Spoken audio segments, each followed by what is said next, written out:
जय गुरु जी, शुक्राना गुरु जी। अनंतम अनंतम शुक्राना गुरु महाराज। आपके चरणों में सादर सादर वंदन, सादर प्रणाम गुरु महाराज। बहुत बहुत शुक्राना गुरु महाराज, हर चीज़ का जो आपने दी है, जो आपने नहीं दी है, जो आपने दे के ले ली गुरु महाराज। हर चीज़ का, हर सांस से शुक्राना गुरु जी। गुरु जी, शिव पुराण पढ़ाने का और हमारा कल्याण कराने का बहुत बहुत शुक्राना गुरु महाराज।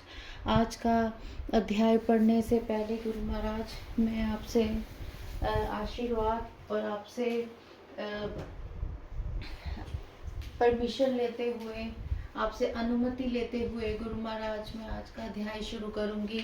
गुरु महाराज इतना आशीर्वाद दीजिए कि इस पाठ को सुनने मात्र से ही सबका कल्याण हो, सबके दुख रोग नष्ट हो और सबको सुंदर काया, सबको स्वस्थ शरीर और सबको आशीर्वाद, भरपूर आशीर्वाद मिले गुरु महाराज। गुरु महाराज, सारे बुरे कर्मों की माफ़ी और हर चीज़ का शुक्राना गुरु महाराज। चलिए गुरु जी, आप मुझे अनुमति दीजिए और ब्लेस कीजिए, मेरी वाणी में विराजमान हुए गुरु महाराज, ताकि मैं ये पाठ करूं तो सबका कल्याण हो गुरु महाराज। बहुत बहुत बहुत बहुत शुक्राना, बहुत शुक्राना।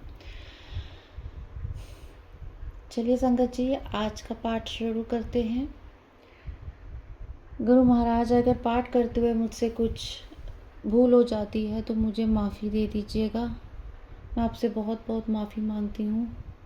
और चलिए गुरु महाराज, आपके आशीर्वाद के साथ आप मेरी जीवा पर विराजमान हो, सबका कल्याण करने के लिए, सबको आशीर्वाद देने के लिए गुरु महाराज मेरी मदद कीजिए।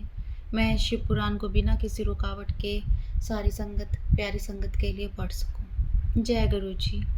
ओम नमः शिवाय। शिव जी सदा सहाय। ओम नमः शिवाय। गुरु जी सदा सहाय। जय जय भोलेनाथ, जय महाकाल, जय शिव जी। महेश्वर का ब्रह्मा और विष्णु को अपने निष्कल और सकल स्वरूप का परिचय देते हुए लिंग पूजन का महत्व बताना नंदिकेश्वर कहते हैं। तदंतर वे दोनों ब्रह्मा और विष्णु भगवान शंकर को प्रणाम करके दोनों हाथ जोड़ उनके दाएं बाएं भाग में चुपचाप खड़े हो गए। फिर उन्होंने वहां साक्षात प्रकट पूजनीय महादेव जी को श्रेष्ठ आसन पर स्थापित करके पवित्र पुरुष वस्तुओं द्वारा उनका पूजन किया। दीर्घ काल तक अविकृत भाव से सुस्थिर रहने वाली वस्तुओं को पुरुष वस्तु कहते हैं और अल्प काल तक ही टिकने वाली क्षणभंगुर वस्तुएं प्राकृतिक वस्तुएं कहलाती हैं। इस तरह वस्तु के ये दो भेद जानने चाहिए। किन पुरुष वस्तुओं से उन्होंने भगवान शिव का पूजन किया, यह बताया जाता है। हार, नुपुर, कयूर, किरीट, मणिमय कुंडल, यज्ञोपवीत, उत्तरीय वस्त्र, पुष्पमाला, रेशमी वस्त्र, हार, मुद्रिका, पुष्प, तांबूल, कपूर, रेशमी वस्त्र, चंदन एवं अगुरु का अनुलेप, धूप, दीप, श्वेत छत्र, व्यंजन, ध्वजा, चंवर तथा अन्य दिव्य उपहारों द्वारा जिनका वैभव वाणी और मन की पहुंच से परे था, जो केवल पशुपति अर्थात परमात्मा के ही योग्य थे और जिन्हें पशु अर्थात बद्ध जीव कदापि नहीं पा सकते थे, उन दोनों ने अपने स्वामी महेश्वर का पूजन किया। सबसे पहले वहां ब्रह्मा और विष्णु ने भगवान शंकर की पूजा की। इससे प्रसन्न हो भक्ति पूर्वक भगवान शिव ने वहां नम्र भाव से खड़े हुए उन दोनों देवताओं से मुस्कुराकर कहा। महेश्वर बोले, पुत्रों, आज का दिन एक महान दिन है। इसमें तुम्हारे द्वारा जो आज मेरी पूजा हुई है, इससे मैं तुम लोगों पर बहुत प्रसन्न हूँ। इसी कारण यह दिन परम पवित्र और महान से महान होगा। आज की यह तिथि शिवरात्रि के नाम से विख्यात होकर मेरे लिए परम प्रिय होगी। ओम नमः शिवाय। इसके समय में जो मेरे लिंग अर्थात निष्कल अंग आकृति से रहित निराकार स्वरूप के प्रतीक वेर अर्थात सकल साकार रूप के प्रतीक विग्रह की पूजा करेगा, वह पुरुष जगत की सृष्टि और पालन आदि कार्य भी कर सकता है। जो शिवरात्रि को दिन रात निराहार एवं जितेंद्रिय रहकर अपनी शक्ति के अनुसार निश्चल भाव से मेरी यथोचित पूजा करेगा, उसको मिलने वाले फल का वर्णन सुनो। 1 वर्ष तक निरंतर मेरी पूजा करने पर जो फल मिलता है, वह सारा फल केवल शिवरात्रि को मेरा पूजन करने से मनुष्य तत्काल प्राप्त कर लेता है। जैसे पूर्ण चंद्रमा का उदय समुद्र की वृद्धि का अवसर है, उसी प्रकार यह शिवरात्रि तिथि मेरे धर्म की वृद्धि का समय है। इस तिथि में मेरी स्थापना आदि का मंगलमय उत्सव होना चाहिए। पहले मैं जब ज्योतिर्मय स्तंभ रूप से प्रकट हुआ था, वह समय मार्गशीर्ष मास में आर्द्रा नक्षत्र से युक्त पूर्णमासी या प्रतिपदा है। जो पुरुष मार्गशीर्ष मास में आर्द्रा नक्षत्र होने पर पार्वती सहित मेरा दर्शन करता है अथवा मेरी मूर्ति या लिंग की ही झांकी करता है, वह मेरे लिए कार्तिकेय से भी अधिक प्रिय है। उस शुभ दिन को मेरे लिए दर्शन मात्र से पूरा फल प्राप्त होता है। यदि दर्शन के साथ मेरा पूजन भी किया जाए तो इतना अधिक फल प्राप्त होता है कि उसका वाणी द्वारा वर्णन नहीं हो सकता। वहाँ से मैं लिंग रूप से प्रकट होकर बहुत बड़ा हो गया था, अतः उस लिंग के कारण यह भूतल लिंग स्थान के नाम से प्रसिद्ध हुआ।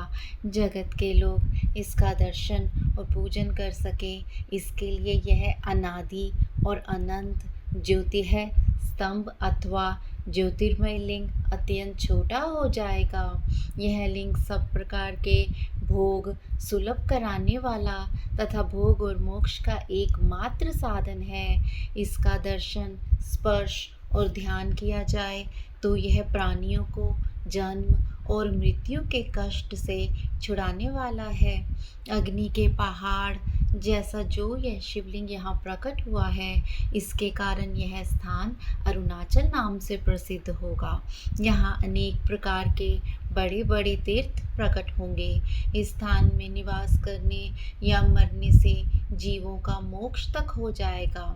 मेरे 2 रूप हैं, सकल और निष्कल। दूसरे किसी के ऐसे रूप नहीं हैं।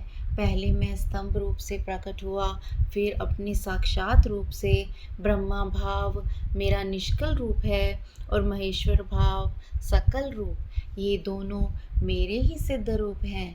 मैं ही पर ब्रह्मा परमात्मा हूँ। कला युक्त और अकल मेरे ही स्वरूप हैं। ब्रह्मा रूप होने के कारण मैं ईश्वर भी हूँ। जीवों पर अनुग्रह आदि करना मेरा कार्य है।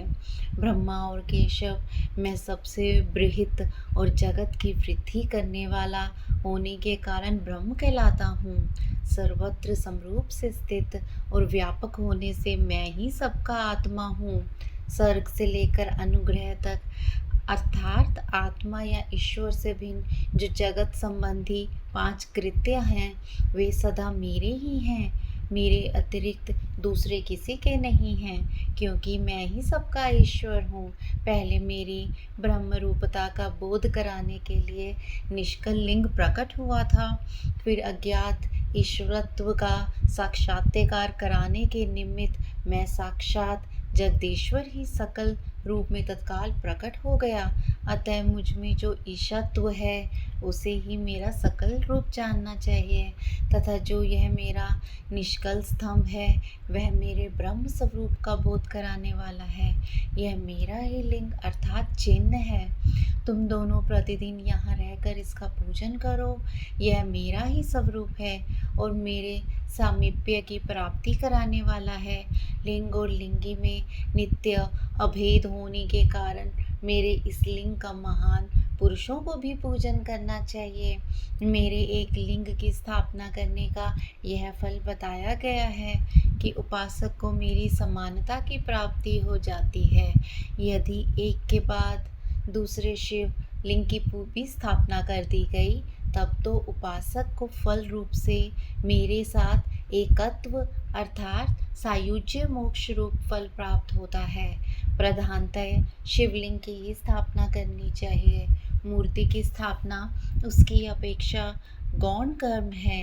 शिवलिंग के अभाव में सब ओर से सवेर अर्थात मूर्ति युक्त होने पर भी वह स्थान क्षेत्र नहीं कहलाता। संगत जी, यहीं पर हमारा अध्याय आज का समाप्त होता है और मैं गुरुजी का बहुत बहुत शुक्राना करती हूँ। गुरुजी, आपने बिना किसी रुकावट के आज का अध्याय भी हमको सुनाया और पढ़ाया है।